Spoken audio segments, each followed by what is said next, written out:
কেন কিছু মানুষের চোখে আল কোরআন শুনলেই অশ্রু আসে? কারণ কি জানেন? এই আয়াতটি হয়তো আপনার হৃদয় বদলে দিতে পারে। শেষ পর্যন্ত শুনুন। এই পৃথিবীতে হাজারো হাদিসের বই আছে, কিন্তু এমন একটি কিতাব আছে যার একটি আয়াত মানুষের হৃদয় বদলে দিতে পারে।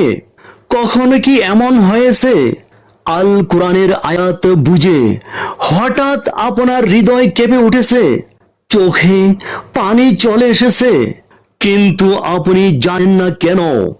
কারণ এটি কোনো সাধারণ হাদিসের বই নয়।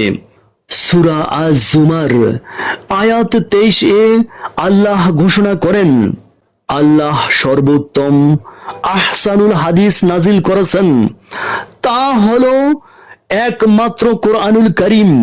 এই কোরআন এমন একটি হাদিসের বাণী যা ঈমানদারদের হৃদয়কে জাগিয়ে তোলে, আল্লাহ বীরু মানুষের দেহ শিহরিত করে, আর তারপর আল্লাহর স্মরণে সেই হৃদয়কে প্রশান্তিতে ভরে দেয়। আজ আমরা দুনিয়ার হাজারো হাদিস শুনি, কিন্তু কোরআনের হাদিস বুঝার জন্য কতটা সময় দেই? হয়তো আজই সেই দিন যেদিন আপনি কোরআনের সাথে নতুন করে সম্পর্ক শুরু করবেন।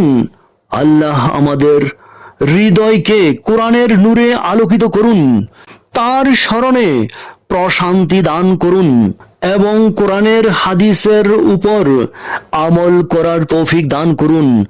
আমিন। ভিডিওটি লাইক, শেয়ার, কমেন্ট করুন এবং আমাদের সঙ্গে যুক্ত থাকতে ফলো, সাবস্ক্রাইব করে রাখুন। আলহামদুলিল্লাহি রব্বিল আলামিন।